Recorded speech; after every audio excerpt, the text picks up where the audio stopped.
तो हम आज रिवीजन करेंगे अपनी फर्स्ट चैप्टर की, जो कि नाम है chemical reactions and chemical equations. ठीक है, तो इस चैप्टर में सबसे पहले हम थोड़ा सा इंट्रोडक्शन पार्ट देखेंगे कि भाई जो हमारी रिएक्शंस होती हैं, ठीक है, तो वहाँ पे क्या होता है कि हमारे एलिमेंट्स का यूज़ देखने को मिलता है। ठीक है, वहाँ पे हमारा एक होता है हमारा रिएक्टेंट होता है। ठीक है, हमारा लेफ्ट साइड क्या होता है रिएक्टेंट, और राइट साइड हमें क्या देखने को मिलता है जो कि प्रोडक्ट बनता है हमारा। ठीक है, तो यहाँ पे जो यूज़ होता है हमारा किसका होता है, हमारा एलिमेंट्स का यूज़ होता है।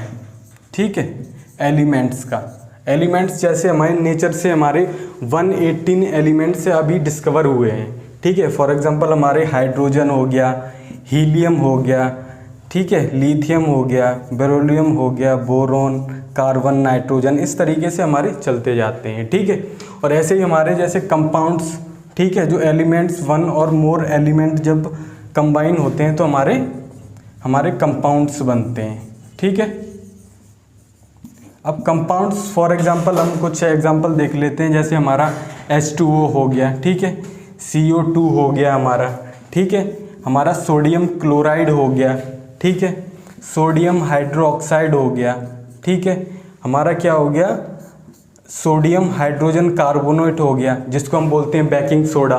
ठीक है, हमारा विनेगर हो गया CH3COOH। ठीक है, हमारा फॉर एग्जांपल ग्लूकोज जो कि होता है C6H12O6। ठीक है, अगर इसी को डबल कर दें हमारा जो शुगर होता है, ठीक है, C12H22 और O12।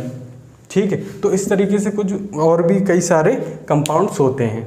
अब आपको थोड़ा सा ये क्वेश्चन आ रहा होगा कि भाई ये जो एलिमेंट्स हैं एक्चुअली हमें मिले कहाँ से हैं।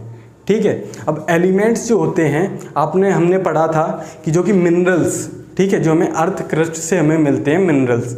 ठीक है, तो मिनरल्स होता है, और फिर हमें जो हमारी जो वर्थलेस मटेरियल जो होता है गैंग, ठीक है, वहीं से हमें जैसे गोल्ड एंड सिल्वर जो हम निकालते हैं वहाँ से, जो ओर्स जिसको हमने ओर्स बोला था। ठीक है, अब फॉर एग्जांपल हमारा एक आयरन होता है। ठीक है, अब जैसे आयरन हमारा एलिमेंट है, ठीक है, अगर हम इससे भी हम एक स्मॉलेस्ट यूनिट लें तो क्या होती है वो एटम होता है। ठीक है, फॉर एग्जांपल इसके अगर इस एलिमेंट के अंदर छोटे छोटे हमारे क्या हैं एटम के अंदर जो स्मॉलेस्ट यूनिट है हम उसको एटम बोलेंगे। ठीक है, अब एटम आपको मैंने समझाया था कि क्या कहते हैं, एटम होता है स्मॉलेस्ट यूनिट, और उसके अंदर क्या होता है हमारे क्या होते हैं